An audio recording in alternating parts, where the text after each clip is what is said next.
ನಮಸ್ಕಾರ ಎಲ್ಲರಿಗೂ ನಮ್ಮ ಭಾಷೆ ನಮ್ಮ ಅಡುಗೆ ಚಾನಲ್ಗೆ ನಿಮ್ಮೆಲ್ಲರಿಗೂ ಮತ್ತೊಮ್ಮೆ ಸ್ವಾಗತ. ಇವತ್ತೊಂದು ಇಂಟ್ರೆಸ್ಟಿಂಗ್ ರೆಸಿಪಿ ತೊಗೊಂಡು ಬಂದೀನಿ. ಇದನ್ನು ಮಾಡಿದ್ರಂದ್ರೆ ಹಗಲೇ ಮುಗಲೇ ಮಾಡಿ ತಿಂತೀರಿ, ಅಷ್ಟು ರುಚಿಯಾಗಿರ್ತೈತಿ. ಇದನ್ನು ಮಾಡೋಕ್ಕೆ ನಾನು ಒಂದು 3 ಕಪ್ಪಷ್ಟು ಬಾಸ್ಮತಿ ಅಕ್ಕಿನ ನೆನೆಸಿಟ್ಟೀನಿ. ಒಂದು ಅರ್ಧ ತಾಸುವರೆಗೂ ನೆನೆಸ್ರಿ.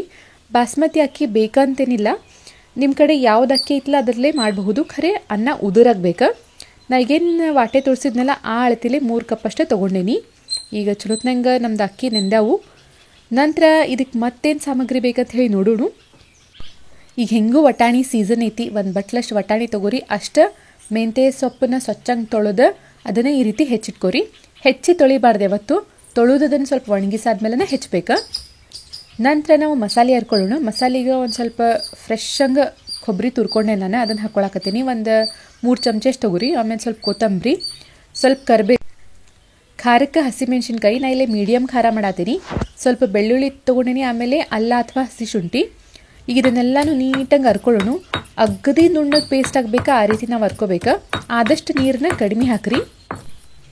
ಇಷ್ಟ ನೋಡ್ರಿ. ಇದಕ್ಕೆ ಮಸಾಲ ಮತ್ತು ವಟಾಣಿ ಆಮೇಲೆ ಮೆಂತ್ಯ ಇತ್ತಂದ್ರೆ ಮಸ್ತಂಗೆ ರುಚಿಯಾಗಿ ಈ ಅನ್ನ ಮಾಡ್ಕೋಬಹುದು ನೀವು. ನಾನು ನುಣ್ಣಗೆ ಹರ್ಕೊಳಕತ್ತೀನಿ ನೋಡ್ರಿ. ಇಷ್ಟು ಪೇಸ್ಟ್ ಆಗಬೇಕದ. ನೀರು ಆದಷ್ಟು ಕಡಿಮೆ ನಾವು ಯೂಸ್ ಮಾಡಿರಿ. ಈಗ ಒಗ್ಗರಣೆ ಹಾಕೊಳ್ಳೋಣ.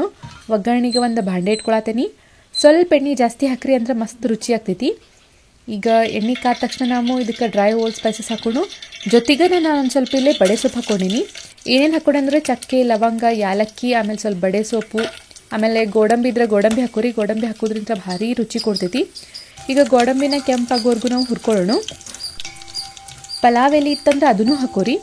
ಈಗ ಗೋಡಂಬಿ ಸ್ವಲ್ಪ ಕೆಂಪು ಆದ್ಕೊಳ್ಳೇನ ನಾನು ಉಳ್ಳಾಗಡ್ಡಿ ಹಾಕೊಳತ್ತೀನಿ. ಈ ರೀತಿ ಉದ್ದಕ್ಕೆ 2 ಉಳ್ಳಾಗಡ್ಡಿನ ಹೆಚ್ಕೊಂಡೇನ್ರಿ ತೆಳ್ಳಗೆ. ಗೋಡಂಬಿನ ಸುಡಾಕೆ ಹೋಗ್ಬೇಡ್ರಿ, ಸ್ವಲ್ಪ ಕೆಂಪು ಆಗ್ಬೇಕಷ್ಟೆ. ಸುಟ್ರೆ ಮತ್ತು ಅದ್ರದ್ದು ಟೇಸ್ಟ್ ಹೋಗ್ಬಿಡ್ತೈತಿ. ಈಗ ಉಳ್ಳಾಗಡ್ಡಿನ ನೀಟಂಗೆ ಫ್ರೈ ಮಾಡ್ಕೊಳ್ಳೋಣ ನಾವು ಎಣ್ಣೆ ಒಳಗೆ.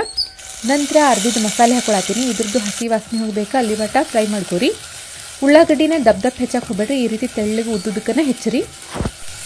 ಇನ್ನೇನು ಮಸಾಲೆ ಆಗೈತಿ, ಸುತ್ತಲೂ ಎಣ್ಣೆ ಬಿಡಾತೈತಿ ಅಂದಾಗನ ನಾನು ಮೆಂತ್ಯ ಹಾಕೊಳಕತ್ತೀನಿ. 1 ಕಪ್ಪಷ್ಟು ಮೆಂತ್ಯ ಹಾಕೊಂಡೇನ್ರಿ ನಾನಿಲ್ಲೇ. ಆಮೇಲೆ ವಟಾಣಿ ಕಾಳು ಹಾಕಿದಷ್ಟು ಇದು ರುಚಿ ಬರ್ತೈತಿ. ಇದನ್ನು ಮಾತ್ರ ಸ್ಕಿಪ್ ಮಾಡೋಕ್ಕೆ ಹೋಗ್ಬೇಡ್ರಿ. ಹಸಿ ವಟಾಣಿ ಇದ್ರೆ ಚಲೋ, ಇರಲಿಲ್ಲ ಸೀಸನ್ ಒಳಗೆ ಅಂತಂದ್ರೆ ಈ ಒಣ ವಟಾಣಿನ ನೆನೆಸಿ ಹಾಕ್ಬಹುದು ನಾವು. ಈಗ ಎಲ್ಲನೂ ನೀಟಾಗಿ ಫ್ರೈ ಆಗ್ಯಾವು ನೋಡ್ರಿ. ಮೆಂತ್ಯ ಸೊಪ್ಪು ಪೂರ ಫ್ರೈ ಆಗೈತೆ ಅಂದಾಗ ಟೊಮೆಟೊ ಹಾಕೊಳತ್ತೀನಿ. ಒಂದು ದೊಡ್ಡ ಸೈಜಿನ ಟೊಮೆಟೊ ಮತ್ತು ಸ್ವಲ್ಪ ಕಸೂರಿ ಮೇಥಿ ಹಾಕೊಳತ್ತೀನಿ ಫ್ಲೇವರಿಗೆ. ಈಗ ಭಾಳ ಇಂಪಾರ್ಟೆಂಟ್, ಅನ್ನ ಉದುರಾಗಬೇಕಂತಂದ್ರೆ ನೀವು ಎಷ್ಟು ಅಕ್ಕಿ ತೊಗೊಂಡಿರ್ತಿರಲ್ಲ ಅದ್ರ ಡಬಲ್ ಅಷ್ಟು ನೀರು ಹಾಕೋಬೇಕು. ನಾ ಈಗ 3 ವಾಟೆ ತೊಗೊಂಡೇನಂದ್ರೆ 6 ವಾಟೆ ಅಷ್ಟು ನೀರು, 1 ವಾಟೆ ತೊಗೊಂಡೇನಂದ್ರೆ 2 ವಾಟೆ ಅಷ್ಟು ನೀರು, ಆ ಲೆಕ್ಕದಾಗ ತೊಗೊರಿ. ನಂತರ ರುಚಿಗೆ ತಕ್ಕಷ್ಟು ಉಪ್ಪು ಹಾಕೊಳಕತ್ತೀನಿ. ಈಗ ಇದು ಚಲೋತ್ನಂಗೆ ಕುದಿಲಿ. ಕುದ್ದಾದ್ಮೇಲೆ ಅಕ್ಕಿ ಹಾಕೋದ್ರಿಂದ ಅನ್ನ ಲಘುನೂ ಆಗ್ತೈತಿ ಮತ್ತು ಉದುರು ಆಗ್ತೈತಿ, ಚಲೋತ್ನಂಗೆ ಅರಳತೈತಿ ಅನ್ನ. ಈಗ ನಮ್ದು ಮಸಾಲೆ ಕುದಿಯಾತೈತಿ. ಈಗ ನಾನು ನೆನೆಸಿಟ್ಟಿದ್ದ ಬಾಸ್ಮತಿ ಅಕ್ಕಿನ ಹಾಕೊಳಕತ್ತೀನಿ. ಒಂದು 5 ನಿಮಿಷವರೆಗೂ ಫ್ಲೇಮ್ ಹೈನ ಇರಲಿ. ಆಮೇಲೆ ಸಣ್ಣ ಉರಿ ಒಳಗೆ ಇದನ್ನು ಬೇಯಿಸ್ಕೊರಿ. ಒಟ್ಟು ಹೊತ್ತೋದು ಇಲ್ಲ, ನೀರು ಕಡಿಮೆ ಬೀಳಂಗಿಲ್ಲ. ನೀಟಾಗಿ ಉದುರಂಗೆ ಅನ್ನ ಆಗ್ತೈತಿ. ಉದುರಂಗೂ ಆಗ್ತೈತಿ ಮತ್ತು ಪೂರ ಮೆತ್ತಗೂ ಆಗಿರ್ತೈತಿ. ಉದುರು ಅಂತಂದ್ರೆ ಕೆಲವೊಬ್ರು ಅನ್ನ ನೆಟ್ಟಾಗಿ ಬೇಯಿಸಿರಂಗಿಲ್ಲ, ಆ ರೀತಿನೂ ಆಗಬಾರ್ದು. ಆಮೇಲೆ ಒಂದು 2 ನಿಮಿಷ ಹಂಗೆ ಲಿಡ್ ಕವರ್ ಮಾಡಿ ಬಿಟ್ಬಿಡ್ರಿ. ಅದು ಉಗ್ಗೋ ಒಳಗನ ಬೇಯ್ಕೋತೆ ಚಲೋತ್ನಂಗೆ. ಆಹಾ, ನಮ್ದು ವಟಾಣಿ ಮತ್ತು ಮೆಂತ್ಯ ಪುಲಾವ್ ರೆಡಿ ಆಗೈತಿ ನೋಡ್ರಿ. ಎಷ್ಟು ಮಸ್ತಾಗೈತಿ. ಇದ್ರ ಜೊತೆ ನೀವು ಕುರ್ಮಾ ಮತ್ತು ಏನಾರ ಪನ್ನೀರ್ ಪಲ್ಯ ಏನಾರ ಸರ್ವ್ ಮಾಡ್ಬೋದು, ಮಸ್ತ್ ಆಗ್ತೈತಿ. ಇವತ್ತಿಂದ ಮೆನ್ಯೂ ಒಳಗೆ ನಮ್ಮದು ಪೂರಿ, ಆಮೇಲೆ ದೂದ್ ಖೀರ್ ಅಥವಾ ಹಾಲಿನ ಖೀರ್, ಆಮೇಲೆ ಪನ್ನೀರಿಂದ ಭಾಜಿ ಮಾಡೀನಿ. ಮಸ್ತ್ ಅಂದ್ರೆ ಮಸ್ತ್ ಆಗೈತಿ.